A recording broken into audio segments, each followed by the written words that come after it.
আসসালামু আলাইকুম রহমতুল্লাহি ওবরকাতুহু। সম্মানিত দর্শক, আমাদের দেশে রাজনীতিতে তেলবাজি একটা ইতিহাস, একটা ঐতিহ্য, একটা সংস্কৃতি বা অপসংস্কৃতি। অপসংস্কৃতি হলো যে তেল মারতে মারতে রাজাকে জাহান্নামে পাঠিয়ে দেয়। এরকম অসংখ্য উদাহরণ রয়েছে। আর রাজাকে তেল মারতে মারতে সফলতার স্বর্ণ শিখরে পৌঁছে দেয় ইন্টেলেকচুয়ালি। এরকম কয়েকজন তেলবাজ, ইতিবাচক তেলবাজের নাম বলি। যেমন রাজা হর্ষবর্ধনের যে সভা, রাজসভা, তো সেই রাজসভার যিনি সভাকবি ছিলেন বাদভট্ট, তেলবাজির জন্য মানব ইতিহাসে এইরকম ইন্টেলেকচুয়াল তেলবাজ আর হয়নি। এবং তার তেলবাজিতে একবার বিরক্ত হয়ে সম্রাট হর্ষবর্ধন স্বয়ং তাকে রাজদরবার থেকে বের করে দিয়েছিলেন এবং বের করে তিনি বলেছিলেন যে তেলবাজি এমন একটা ব্যাপার যেটি রাজদরবারের জন্য সবচেয়ে ক্ষতিকর। কিন্তু অবাক করার ব্যাপার হলো যে কোনো রাজদরবারে তেলবাজ ছাড়া চলতে পারে না। এর কিছুদিন পর আবার তিনি তাকে ডেকে এনেছিলেন এবং তাকে সেই হর্ষ চরিত্র, তার নিজের চরিত্র লেখার জন্য তাকে দায়িত্ব দিয়েছিলেন।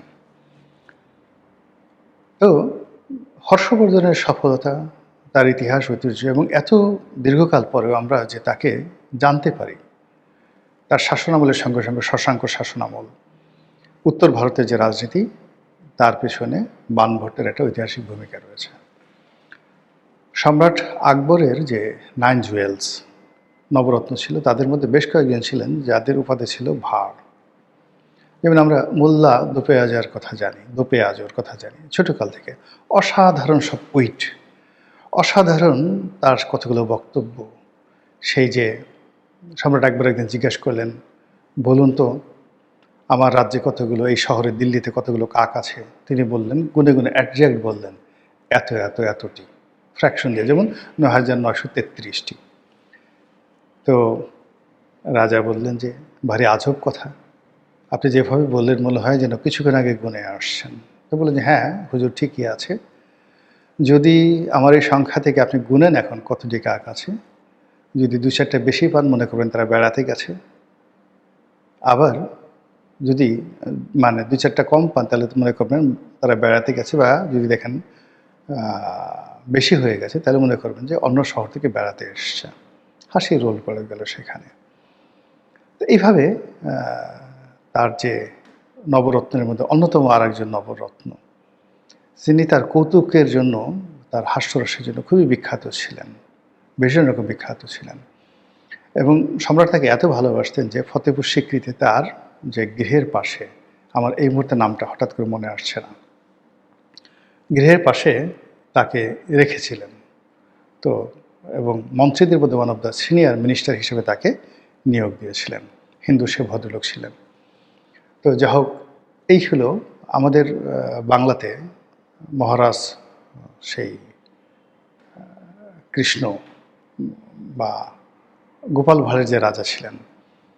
তো সেখানে গোপাল ভাঁড় সেই রাজদরবারে একজন অন্যতম প্রধান আমাত্য হিসেবে তিনি নিয়োজিত ছিলেন, মহারাজ কৃষ্ণচন্দ্র।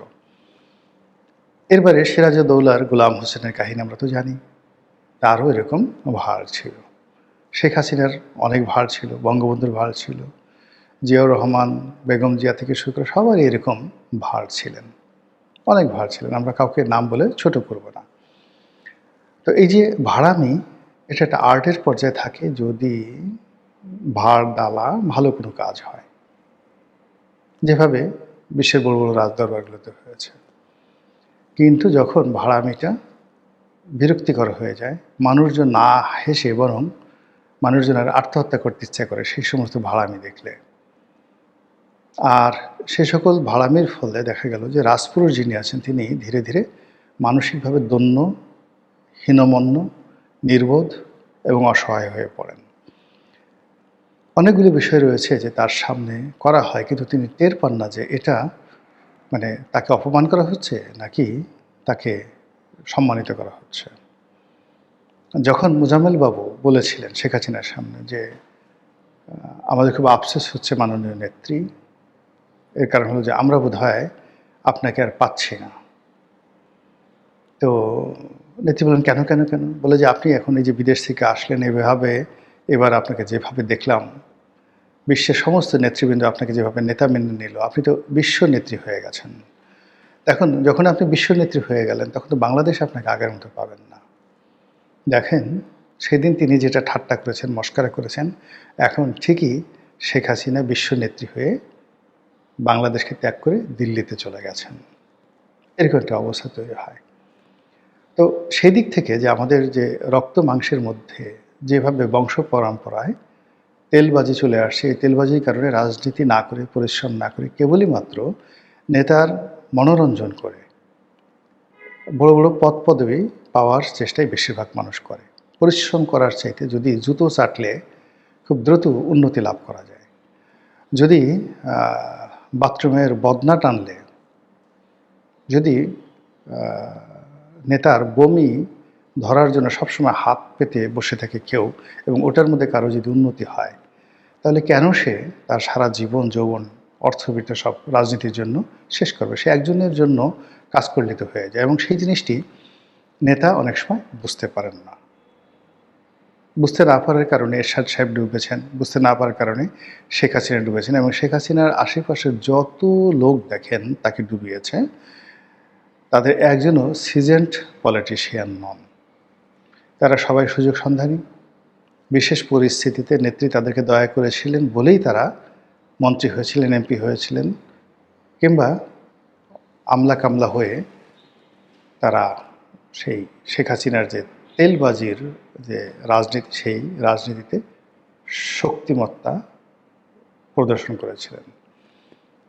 এটা নিয়ে আমি তার জমানাতে বহু লেখা লিখেছি। শেখ হাসিনা যখন ক্ষমতায়, তখন শুধু বলিনি এই কথা নিয়ে, মানে তেলবাজি নিয়ে অন্ততপক্ষে 20 থেকে 25টি কলাম 2014 থেকে 24 পর্যন্ত বিভিন্ন পত্রপত্রিকায় লিখেছি, সরাসরি তাকে ইন্ডিকেট করে যে তেলবাজির ফলে কী হবে। তার এই তেলবাজির সংসার যে তাসের ঘর, সেটাও বহুবার বলেছে। তো কাজেই তিনি চলে গেছেন, কিন্তু আর যারা উত্তরসূরি, সেই উত্তরসূরিরা 17 মাসে ডক্টর মোহাম্মদ ইউনূসকে ছাড়েনি। তারাও প্রচণ্ডভাবে তেলবাজি করেছে, এবং তেলবাজি করে ডক্টর মোহাম্মদ ইউনূস তার কন্যা, তার আত্মীয় স্বজনকে কখনই তার নিজ কর্মে তারা স্থান দেননি। গ্রামীণ ব্যাংকে নিতে ইচ্ছে করলে তার ভাই প্রফেসর ইব্রাহিম বা জাহাঙ্গীর, তারা অনেক কষ্ট করেছে। তো তারা তো ইচ্ছে করলে গ্রামীণ ফোনের সিইও হতে পারত, কিন্তু উনি সেটা করেননি। এমনকি তার দুটো মেয়ে, দুই স্ত্রীর দুটো মেয়ে, তাদেরকেও রাজকর্মে কখনো তার গ্রামীণ ব্যাংকের কোনো কর্মে বা গ্রামীণ ট্রাস্টের কোনো কর্মে তাদেরকে জড়ানো হয়নি। তিনি তার মতো করে লামিয়া মুর্শিদকে নিয়ে বা অন্যান্য যে সমস্ত লোকজন তার প্রিয়ভাজন, তাদেরকে নিয়ে তিনি এটা আলাদা বলয় গড়ে তুলেছেন। কিন্তু যেই মুহূর্তে তিনি রাষ্ট্র ক্ষমতায় এলেন, তখনই তার বিভিন্ন উচ্ছিষ্টভোগী সাংবাদিক, সাহিত্যিক, কবি, রাজনীতিবিদ, যাদের সঙ্গে তার সম্পর্ক ছিল, বিভিন্ন সময়টাতে সম্পর্ক ছিল, এবং এদের মধ্যে অনেকে আছেন একেবারে লেম্যান, যাদের বয়স ছিল 30-এর নিচে, তাদেরকে বিভিন্ন জায়গাতে বড় বড় পদে, জয়েন্ট সেক্রেটারি, এডিশনাল সেক্রেটারি, এমনকি পরিপূর্ণ ফুল সেক্রেটারি, এই পদমর্যাদায় তিনি নিয়োগ দিয়ে গেছেন। তার আপন আত্মীয় স্বজন, যাদেরকে তিনি কখনো গ্রামীণ ব্যাংক, গ্রামীণ ফোন, গ্রামীণ ট্রাস্টে নিয়োগ দেননি, তিনি এই চাটুকারদের কবলে পড়ে এদেরকে নিয়োগ দিয়েছেন। আর এর বাইরে মানে তিনি বেসিক্যালি একজন কৃপণ মানুষ। তো তার নিজের কৃপণ মানুষ যেটা করে সেটা হলো, নিজের টাকা খরচ করে কাউকে কিছু দেয় না, কিন্তু অন্যের টাকা দিয়ে তারা বিশ্বাস করেন দরকার হলে হাতি জবাই করে, বাঘ জবাই করে আপনাকে জিয়াফত দিয়ে দেবে, এবং ডক্টর মোহাম্মদ ইউনূস সেই কাজটি করেছেন। তিনি রাষ্ট্রের অর্থ বা বিত্ত এগুলোকে যতটা রকমভাবে বাজেভাবে ব্যবহার করে তার পছন্দের মানুষদেরকে খুশি করা যায়, ঠিক সেই কাজটি তিনি করেছেন তেলবাজির কবলে পড়ে। তো হাসিনার জমানাতে, অর্থাৎ শেখ হাসিনার জমানাতে যে তেলবাজি হয়েছে, তার চেয়ে বহুগুণ তেলবাজি হয়েছে ডক্টর মোহাম্মদ ইউনূসের জমানাতে। আর আজকের এই দিনে সরকারের মাত্র 1 মাস সময় গেছে, এর মধ্যেই আপনারা লিখে রাখেন, আমি বলে দিলাম যে অতীতের সকল রেকর্ড ব্রেক করে এখন তেলবাজি সর্বোচ্চ পর্যায়ে পৌঁছে গেছে। ফলে 17 বছর যে মানুষটি প্রবাসী ছিলেন, রাজনীতির মূলধারা থেকে বিচ্ছিন্ন ছিলেন, পুরোটাই ডিজিটালাইজড রাজনীতি তিনি করেছেন। তিনি এই হঠাৎ করে তেলবাজের কবলে পড়ে বা এই তেলের সাগরে পড়ে কি পরিমাণ হাবুডাবু খাবেন এটা বোঝার জন্য আপনাকে খুব বেশি জ্ঞানী বা রকেট বিজ্ঞানী হওয়ার দরকার নাই, রকেট সায়েন্টিস্ট হওয়ার দরকার নাই। আপনারা যদি দেখেন যে সামাজিক মাধ্যমে বিএনপির যে সমস্ত ভক্ত অনুরাগী রয়েছেন, তারা জনাব তারেক রহমান সাহেবের প্যান্টে কেন কাদা লাগলো এটা নিয়ে আবেগে চোখের পানি ফেলে দিচ্ছেন। আহা হা, নেতা হবে তো এরকম হবে, সে নিজের হাতে কোদাল তুলে নিয়েছেন, এটি কি চারটিখানি কথা? তিনি তো হুকুম দিলেই পারতেন। এই যে কোদাল দিয়ে যে তিনি নিজের হাতে নিয়েছেন, তার মধ্যে শহীদ জিয়ার ছবি তারা দেখতে পেয়েছেন। জিয়া তাদের মধ্যে নাই, জিয়ার বংশের ধারক আছে, চোখের পানিতে টইটুম্বুর তারা করছেন, লিখছেন, বলছেন, হয়তো তারেক রহমান সাহেবের সামনে যাচ্ছেন, তারেক রহমান সাহেবের জুতাতে কাদা লেগেছে, এই জন্য অনেকের বুকের মধ্যে কাদা লেগে গেছে। অনেকে মনে করেন যে ওই কাদার মধ্যে নূরের ছাপ আছে, ওই কাদা দিয়ে যে তারা হুয়াংফু, চুংফু কোনো মন্ত্র ফুলে মানে যদি ফু দেয় মূর্তি বানিয়ে, সেই মূর্তি জীবন্ত হয়ে উঠবে। সেই যে সূরা বাকারার যে গাভীর ঘটনার মতো। আপনাদের তো সেই কাহিনী অনেকেরই জানা আছে যে কি করে মানে যখন হযরত মুসা আলাইহিস সালাম নীল নদী পাড়ি দিচ্ছিলেন, তখন সেই নীল নদী পাড়ি দেওয়ার সময়, নদ পাড়ি দেওয়ার সময় বা সাগর পাড়ি দেওয়ার সময় আগে আগে যাচ্ছিলেন হযরত জিবরাইল আলাইহিস সালাম ঘোড়াতে করে। তো হযরত জিবরাইলের ঘোড়া যেখানে যাচ্ছিল, সেই ঘোড়ার খুরে সেই যে নদীর যে কাদা, মুহূর্তের মধ্যে সেই কাদা ছিটকে এক ধরনের স্বর্ণ রেণুতে পরিণত হচ্ছিল, সোনালি রঙের রেণুতে পরিণত হচ্ছিল বা স্বর্ণ রেণুতে পরিণত হচ্ছিল। তো ওখানে হারুন আস-সামেরি নামক একজন মূর্তি পূজারী এবং একজন মূর্তির যে কারিগর, তিনি ওই বনি ইসরায়েলের সঙ্গে সঙ্গে, বনি ইসরায়েল জাতিরই লোক, তিনি ওটা পার হচ্ছিলেন। তো নেহায়েত কৌতূহল বসে তিনি সেখান থেকে কিছু ওই কাদা, ওইরকম স্বর্ণের প্রলেপযুক্ত বা স্বর্ণের রঙের যে কিছু কাদা, ওইগুলো সংগ্রহ করে নিলেন, স্বর্ণের কাদা। এরপর তারা চলে গেলেন, সমুদ্রের পাড়ি হয়ে চলে গেলেন। চলে যাওয়ার পরে একবার তিনি হযরত মুসা আলাইহিস সালাম অথবা সম্ভবত হযরত হারুন আলাইহিস সালাম, দুজনের একজনের খুব সেবা করছিলেন, এই হারুন আস-সামেরি মানে এই মূর্তি উপাসক এবং মূর্তির কারিগর। তো তখন আল্লাহ নবী বললেন যে তুমি যা চাও তাই পাবে, বলো আমার কাছে কি চাও। তখন তিনি বলে রাখছিলেন যে আমার 3টি যে ইচ্ছা যেন পূর্ণ হয়, আপনি সেই দোয়া করেন। এবং সেই দোয়া করা হলো।